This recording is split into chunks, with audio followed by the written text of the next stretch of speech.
teleportation or invisibility. He was mostly just working on his theories of the speed of light and all of that stuff back then. The theory of relativity and the unified field theory, which all kind of roll together. Carlos's claims were widely regarded as myth. Now, into Morris K. Jessup, which rolls right into Carlos Allende because he was pretty much stalking Morris K. Jessup. Morris K. Jessup was a writer/astronomer who wrote The Case for the UFO. In 1955, Jessup received several letters from an unknown source claiming that the Philadelphia experiment was real and explaining how his book, The Case for the UFO, had a lot of clues in it that the Philadelphia experiment was real. All the claims in the letter have been refuted by naval intelligence, claiming that it contradicts facts that the Eldridge was used for something else at that very time. Now, Jessup's book was about UFOs and what kind of propulsion system may be used for them. So the book explained a lot of things about time and space and stuff like that. So I can see where maybe the guy was getting the idea from it, but it was a fictional book that this guy was writing. And it wasn't really fictional. It was more theories of his own. So even Morris K. Jessup came out and said it, that it was just his own theories. There was no real fact in it. In 1957, the Office of Naval Research received a manila envelope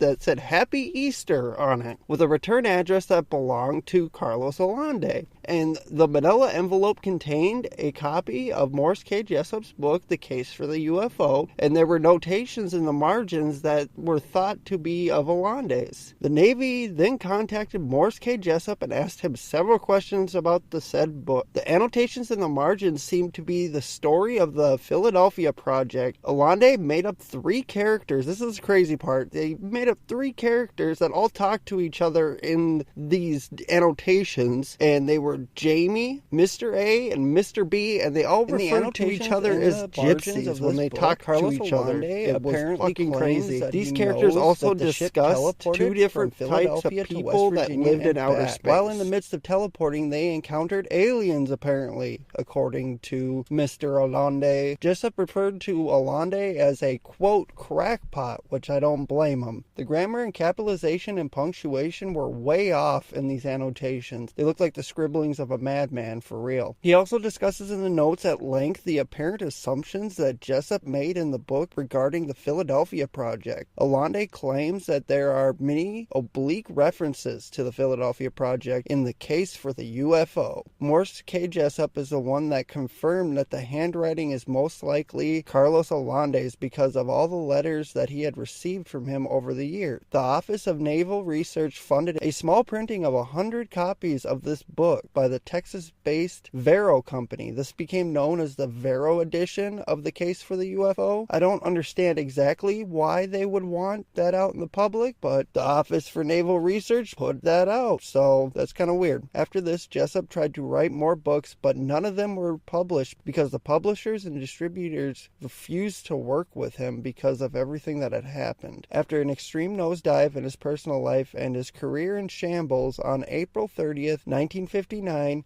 Morris K. Jessup committed suicide. There's plenty of people that allegedly contributed to the Philadelphia experiment, with the likes of Albert Einstein, Nikola Tesla, Dr. David Hilbert, Dr. John von Neumann was another big name in this story. Really, the only reason that it's rumored that Albert Einstein was involved was because of his unified field theory being the basis for this experiment. Other than that, he doesn't really have any kind of involvement in this. Now, Nikola Tesla was rumored to be involved with the experiment too. He contributed basically his knowledge of electricity and how electricity worked. Now, Dr. David Hilbert was apparently involved too. David Hilbert was a world-renowned mathematician with a PhD in mathematics. A lot of his equations explain the multiverse and multi-reality, which is very interesting. He was born in 1863 and he retired in 1930. He died in 1943. So he died the very same year that the Philadelphia experiment supposedly took place. Dr. John von Neumann was born in 1903 in Budapest, Hungary. He was allegedly a child prodigy when it came to math. He got a PhD in mathematics in 1926. He left for the U.S. in 1930, where he would teach at Princeton University until 1933. He was also friends with Hilbert, the other doctor that we talked about. He was most famous for his von Neumann algebra equations, of which we still use today. Now, T. Townsend Brown, you might have heard that name before. He was involved with this too.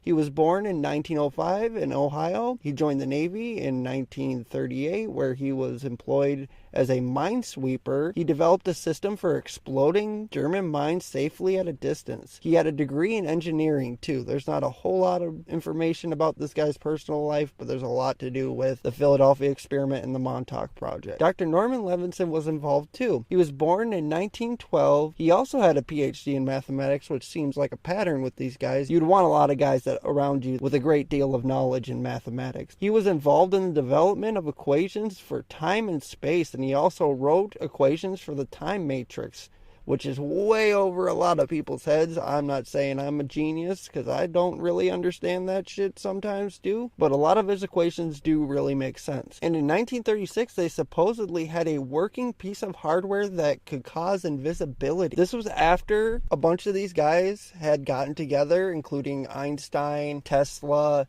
T. Townsend Brown, Norman Levinson. They all got together. 1936, they supposedly had a piece of working invisibility hardware.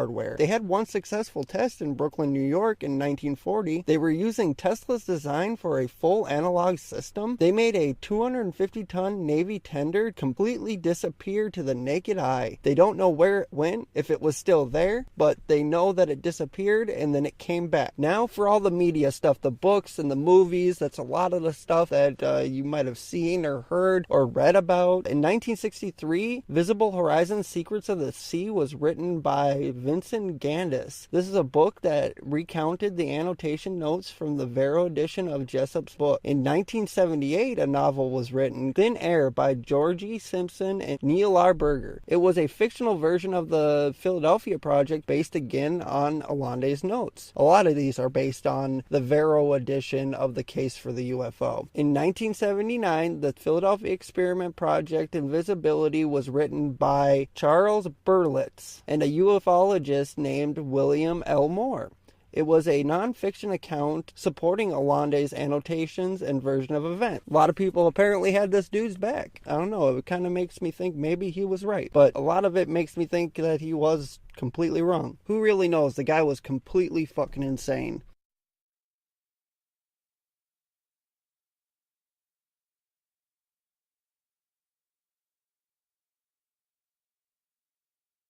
Now, the stealth program in the 1930s, 40s, and 50s was still in its infancy. They were still trying to figure out exactly how to get by German mines that were in the ocean. So that's kind of what started this whole thing with the invisibility cloak. They used to wrap coils around ships back then, and these coils would be there to try and deflect radar, and it would try and deflect these mines that were in the ocean so that they wouldn't get fucking blown up by the Germans. So the stealth program was still in its infancy. That's what I'm trying to get at. Now, there's a bunch of questions you're probably asking yourself. How did Carlos Allende know that the ship teleported? That's one of the things that I'm really concerned about. How the hell did he know that? Could it be possible that the ship was rendered invisible and teleported, but what Al Bielek is claiming is complete bullshit? Which could be too. Al Bielek could be telling the truth too. I mean, I'll give my opinion here in a minute. Did the government cover this up, and why would they? They don't really have a big reason to really cover it up other than keeping this stuff secret. Now, if it's already coming out though, there's no reason to really keep it secret. So I don't really think the government really covered up much in this case. They might have. Did any of this happen? Is it just another case of mass hysteria? Now, the fact that so many people claimed that the Philadelphia experiment was real and so many people witnessed the USS Eldridge disappear, and there's people at the Norfolk, West Virginia shipyard that claim that the ship showed up out of nowhere and then disappeared. There's hundreds, maybe even thousands of people that have witnessed this. So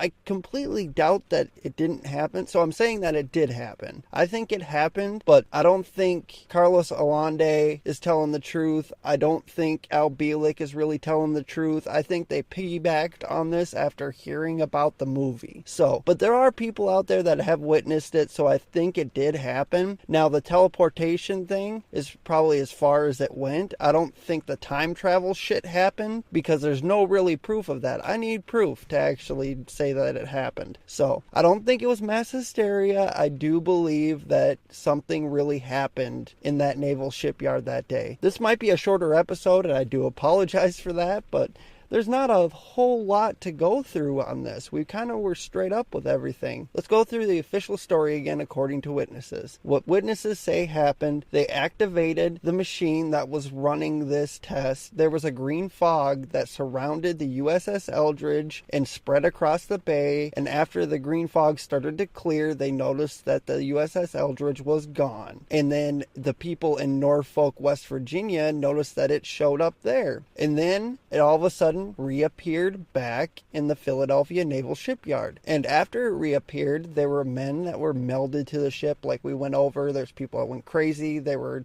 injured. They were missing limbs. It was completely nuts. So that's the official story. Now, if you've got any other kind of theories on this, I'd like to hear them. My opinion is most of the shit out there is bullshit, but I think the Philadelphia experiment itself happened. There's too many people that saw it happen for it not to have happened, so I think it happened. Now, I'd like to thank everybody for listening to this episode. If you've got anything to add, or if I got anything wrong or I missed anything, hit us up, theconspiracyasylum@gmail.com. Remember, it's theconspiracyasylum@gmail.com. Hit me up on Twitter. It's Conspiracy Asylum without the U. Hit me up on Facebook. Hit us up on Instagram. Hit us up on Pinterest. I have 0 followers on Pinterest, so hit me up. I don't have any followers there. I don't really care if I have followers there or not, but I do post a lot of cool shit. I've been making a lot of cool little logos and shit like that. So go ahead, check it out. If you guys got any ideas for the show, I'll go over the trivia question one more time. What year did Patsy Ramsey win Miss West Virginia? Remember, email us, hit us up on Facebook, hit us up on Twitter, do direct message so you're not giving the answer to everybody, and you get a free sticker. You get a free Conspiracy Asylum sticker, which I'm still waiting in the mail for, but I will have them. So hit me up, let me know what the answer is. This has been DJ Schwartz. Your padded cell is now open. Thank you for joining us. I love you, co-conspirators. Have a safe new year. Have you ever thought about starting your own podcast? When I was trying to get this podcast off the ground, I had a lot of questions. How do I record an episode? How do I get my show on Apple Podcasts, Spotify, and all the other places people like to listen? How do I make money for my podcast? The answer to every one of these questions is really simple. Anchor. Anchor is a one-stop shop for recording, hosting, and distributing your podcast. Best of all, it's 100% free and ridiculously easy to use. And now Anchor can match you with great sponsors too, so you can get paid to do your podcast. First of all, what you do is you just download the app, and then you pick a name for your podcast, and then you just start recording. It's very easy. That's how I started this podcast, The Conspiracy Asylum. So if you've always wanted to start a podcast and make money doing it, go to anchor.fm/start to join me in the diverse community of podcasters already using Anchor. That's anchor.fm/start. I can't wait to hear your podcast.